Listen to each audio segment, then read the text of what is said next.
Welcome to What Are You Sporting About podcast, a podcast about business, employment, sports, and entertainment to help educate, support, and guide you to your next level. Here's your host, attorney Sivonnia DeBarros. Hello, everybody. It's Sivonnia DeBarros, the protector of athletes, and I am back again with another podcast episode. But before we get into all the meat today, I will have a few announcements, all right? So first off, you do know that I am the founder and owner of the S.L. DeBarros Law Firm, where we represent 6- and 7-figure business owners and athletes in business. But I'm super excited because I am launching another book this summer. I'm trying my best, fingers crossed. First book on name, image, and likeness. It's gonna be, it is called Athletes Making Moves. So you guys, I definitely want you to go out there, support this movement. Make sure that you go to prosportlawyer.com so that you can get information on this book. And then also join the Facebook group Athletes Making Moves so you can stay in the know. So now today we have Jonathan Jones, but his handle is Jonathan Jones Speaks. All right, so he's making major moves in the athletic field. Let me just tell you a little bit about Jonathan. He is a best-selling author. He is a 2-time TEDx speaker and the host of Beyond the Ball podcast. He's been featured in places like CBS News. He's spoken to over 100,000 students ranging from elementary school to college. So I'm so excited to have him on this platform today. Jonathan, welcome. If there's anything else about you that you want to add, go ahead and drop it on the mic. Well, I'm glad to be here and, just grateful to be on the platform, and congrats to you on launching your second book. But no, I don't think there's anything else. We can just dive in and just start from where we start. Awesome. So I do want to know, though, what does the question, what are you sporting about, mean to you? What are you sporting about? When I hear that, I just think, because of course, I like the initial thought is, what are you talking about? But then when we switch it out and say, what are you sporting about? The initial thought for me would just be like, what's your current sport? Because for some individuals, that sport could be them currently playing on the collegiate level, on the professional level. But for some others of us who might have had that in another part of our lives, then, now the new sport could be speaking. It could be writing books. It could be writing blogs, or it could be having a vlog, if you will. So that's what are you sporting about means to me now. Love it. So I want to get into some of the stuff that you're doing, because you have created this beautiful platform where you are able to motivate, inspire, and educate athletes everywhere, regardless of their age range. So what, I guess, gave you that that motivation, that empowerment to step into that space to do what you do? I would say the pandemic. And the reason I say that is because initially I was focused mainly on speaking to the general body of college students. And I actually was running from the idea or the concept of working with student athletes. So the pandemic gave me some time to sit and to think, as events were being shut down and as speaking events that I had previously booked were getting canceled and I had to send checks back, which was not fun at all. Then I had to think, well, where's a place for me to serve? Where's an opportunity to where I really can add value and I really can support? And that was when I started my second podcast, which is entitled Beyond the Ball, just to be a resource for student athletes. And then from creating that podcast, then I said, I'm going to start speaking with these institutions. And then that was what really began to open this thing up. And fast forward time, that's why we're here where we are right now. That's amazing. So Beyond the Ball was created during this pandemic? Yes. So it was created right around March, April, was when we first launched our first episode. Mm-hmm. Nice. So you and I both are pandemic podcast launchers. That's funny. That's amazing because it brings us back to the question, though, what are you sporting about? And it's funny how, there's so many different lessons that I feel like the pandemic has taught a lot of people. But one of the things that you said was, where can you really serve? Where can you do the most good? And that was something that I also realized was a reason why I needed the podcast, because you start having these conversations and you realize that the things that you're doing is not enough to really house those conversations and to really put it out there into the world so that other people can be, uplifted and empowered to go out and, change their own lives. I truly believe that a lot of people fail to realize that the power truly does lies within them. So with that stated, I do want to ask though, like, what has Beyond the Ball, what do you talk about on your podcast, and what are some of the benefits that you've seen your listeners really take away from it? Certainly. So I break it down into 3 different sections, and it would be stories, strategies, and successes.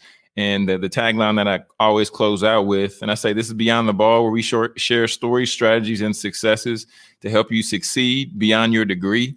So I've covered everything from LinkedIn strategies, right? Because the platform is specifically geared towards student athletes. So I did 4 episodes talking about what type of content to put on LinkedIn, how to begin to set up your LinkedIn page, and then even how to differentiate from what content might be most beneficial for you.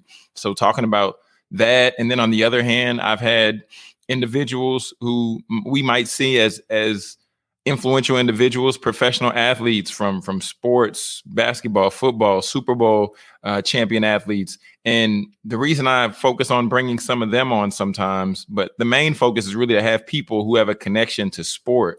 So then the student athlete might see, well, if this football player or if this basketball player or whoever they may be, if they're now doing something else, then what else can I potentially do? So that's been the biggest benefit, is ultimately opening up just the playing field, for lack of better terms. But even in addition to that, having a platform and having space to where if a student asks me a question offline, then I can come back and do an episode about that question. I can shoot it to them and then let them know, hey, this episode was sponsored by such and such.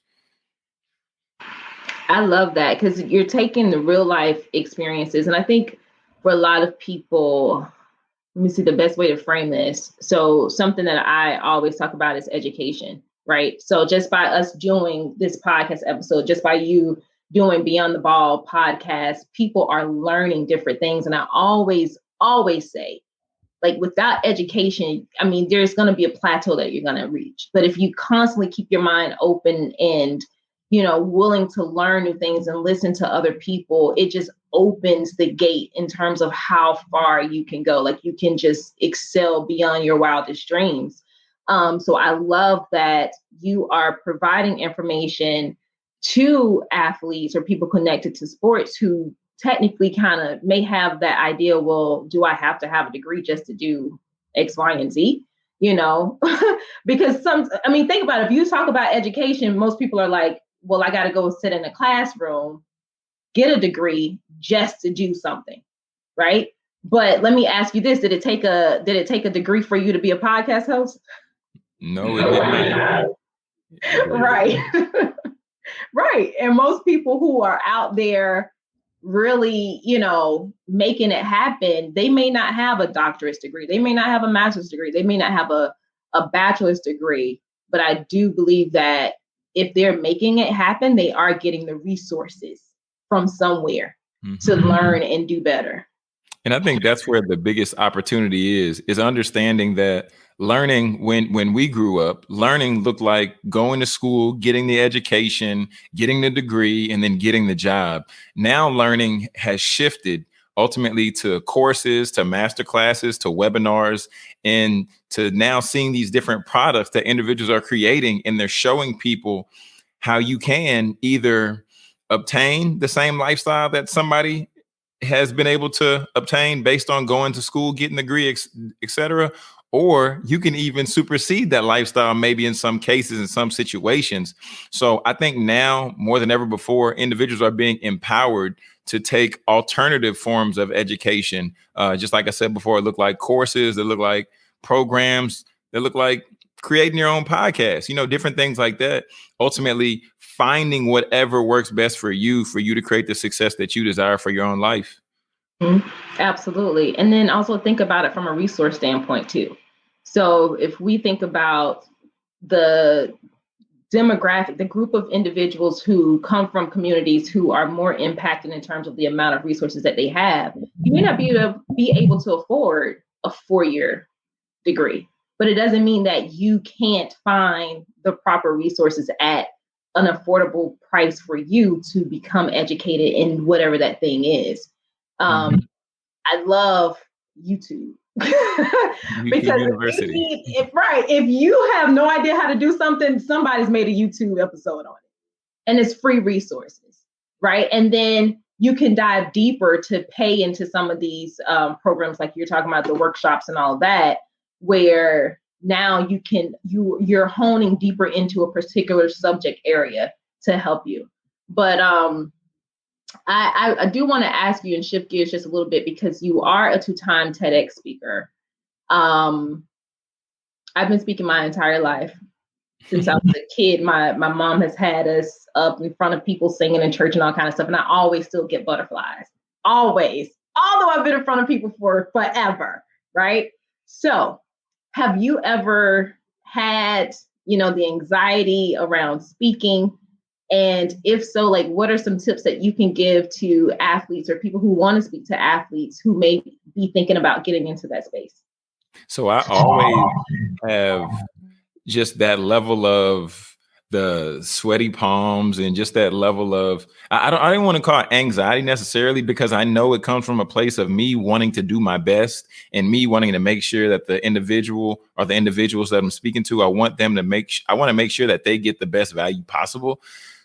And the tip that I would say, and just like the individuals I work with if I'm doing private coaching around podcasting or around speaking, it's ultimately helping them to understand that you have to do the work. Like, you really have to practice. My wife has seen me walk around this house, and my mother, even when I was growing up, not necessarily growing up, but when I was getting really into my speaking, I walk around the house and I speak as if somebody is asking me a question. So I would say, "Oh, Sally, what did you say? That's an excellent question." And then I answer the question. I say, "Oh, Jimmy, what did you say?" So I basically go through the whole process of a presentation.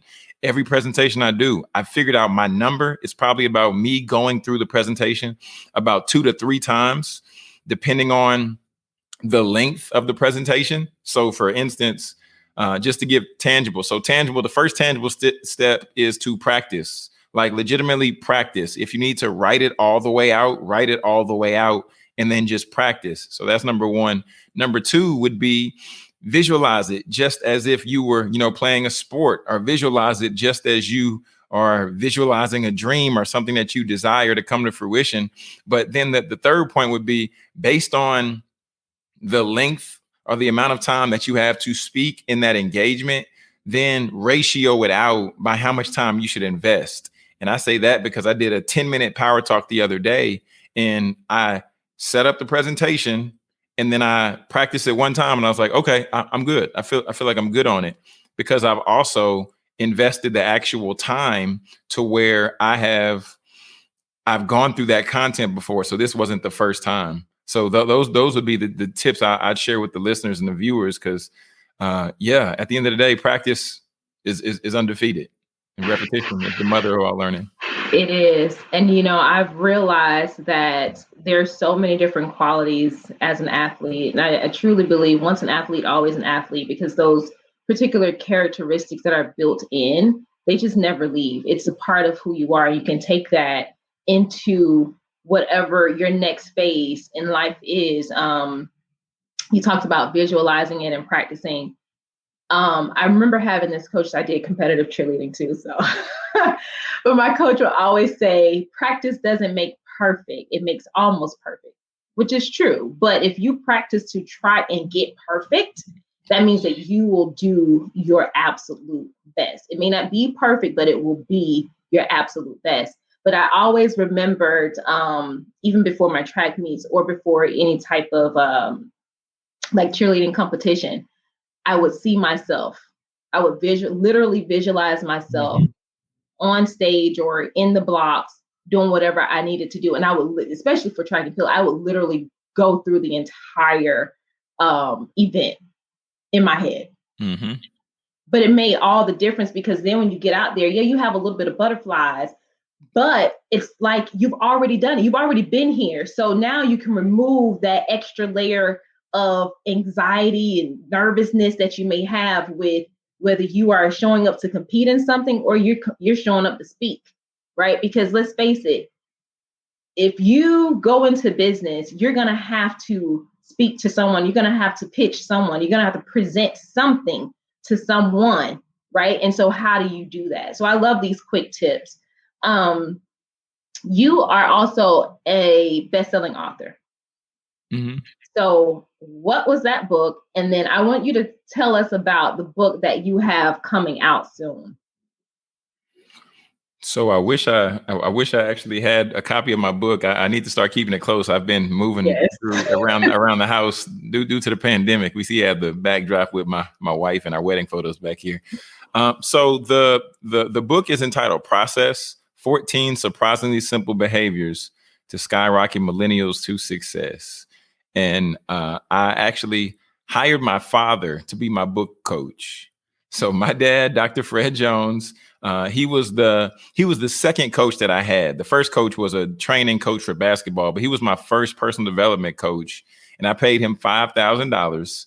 And then he walked me through the process, start to finish, concept to creation, ultimately helping me put everything in place. And the way he encourages people to write books, he says, your book should be set up in a way to where you get paid $9.97 an hour. And that's not $9.97, $997. Nice. Mm-hmm. Mm-hmm. Nice. So yeah. So that's my dad, and that's the book story. And the book actually brought him and I closer together, which is also a whole nother story in itself. That project that I'm working on right now is like we were talking about, just in regards to well, you said a little bit about with your book with name, image, and likeness. Yeah. The current project that I'm working on is ultimately helping student athletes start their own podcasts. Got it. Being able to use your experience, your speaking experience, being connected to sports, and then to also reintegrate that into the name, image, and likeness era for athletes. I think that's going to be extremely important, because now individuals who may not be popular athletes, who may not, be a member of one of the most popular teams, right? Mm-hmm. How do they really monetize their name, their image, their likeness? And podcasting can be one of those things. When I think about all the people I went to school with, high school included, and college, and the majority of them were athletes, we ain't go pro. We did not go pro, right? But we're making it, and we're doing things with ourselves. We've created our own brands. And it's so amazing when I look back, especially from my high school. When I look back from my high school, I'm like, dang, I had a good class, because I can truly say at least 80% of us are really doing the darn thing. So it's amazing. It's amazing. So what is your, I guess, your motivation behind teaching the student athletes how to set up and create their own podcasting? So my motivation, honestly, is just really putting them in position, for the simple fact that I was a Division III junior college team manager before I was a Division III junior college basketball player. And then I ended up going to a 4-year university, which also was Division III. And now working with the schools that I work with, and now I'm able to speak to everywhere from junior college all the way up through NAIA, and Division I institutions. I just want to ultimately be able to duplicate myself, because understanding that for the individual who might not be the fastest, might not be the strongest, might not be the prettiest, however, but if they feel that they have a message to share, then they can use podcasting as that platform, and then that can catapult into a brand. And then from that point, then they can do speaking engagements and monetize those things. So at the end of the day, if they decided to keep holding on to podcasting and continue to be a lifelong podcaster, or if they said this was great to learn these tips and these tricks and these tools, now they also have become a more marketable job hire, because podcasting teaches you technical skills that you're not going to learn everywhere else. You're improving your verbal communication, you're growing your network. And then even as we look at those things, and then increase advantage even in marketing. So we take those skills and then we plug those into any job application, or, ask CEOs, would they look for those attributes in employees? 8 out of 10 of them would at least say yes. So ultimately that's what my inspiration is, to really set them up for success in that way. And, just be ready to pivot and roll to whatever is next. Yeah. And I love that, because look at the success that you've been able to accomplish just through podcasting, which also leads to part of your speaking with some of the colleges and other schools like middle schools, elementary schools. So you just have no idea the floodgates of possibilities that could open. So who are some of the schools or organizations you've had the ability to speak with and empower? Excellent question. So I've spoken with UCONN's athletic department. I've also spoken with the University of Vanderbilt, their football program. I'm currently working with West Virginia University with their football program. And it even goes down the line.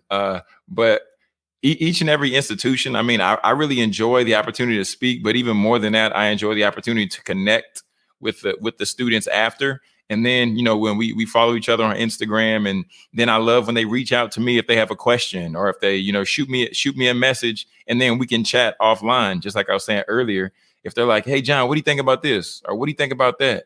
And then, I'll do a podcast episode on it. So just being in a position to connect and build these lifelong relationships is really what I'm all about, because I think that's the best way to truly add value.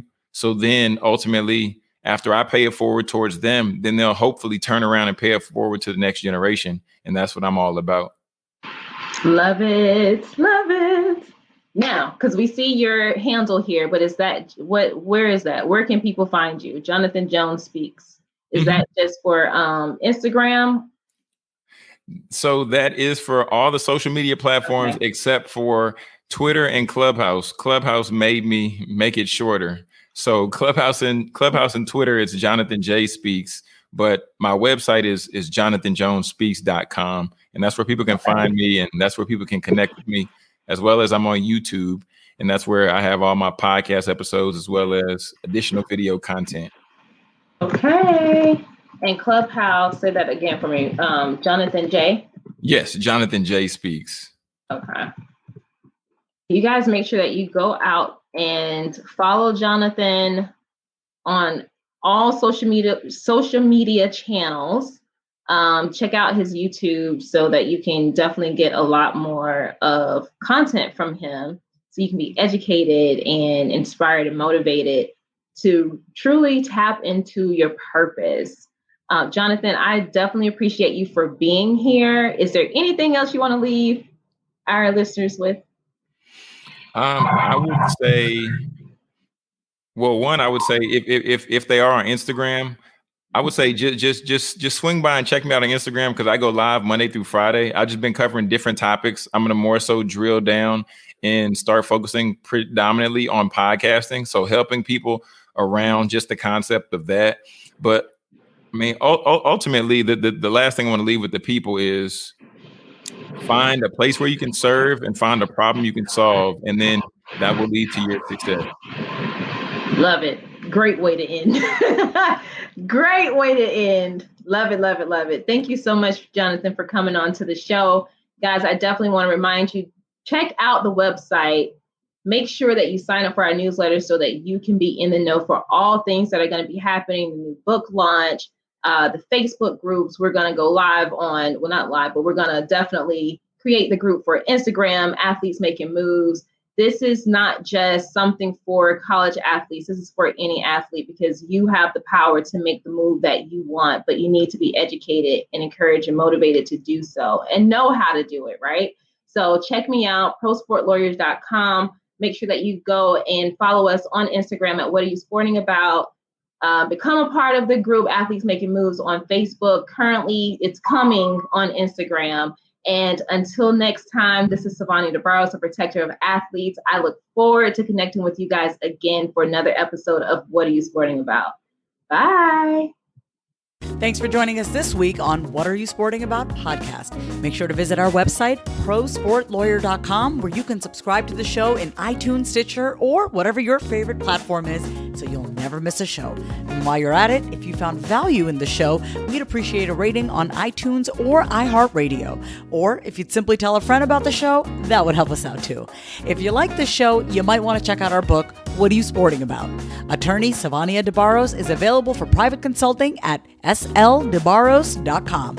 And remember, we're here to educate, support, and guide you in your journey to success, because we're all sporting about something.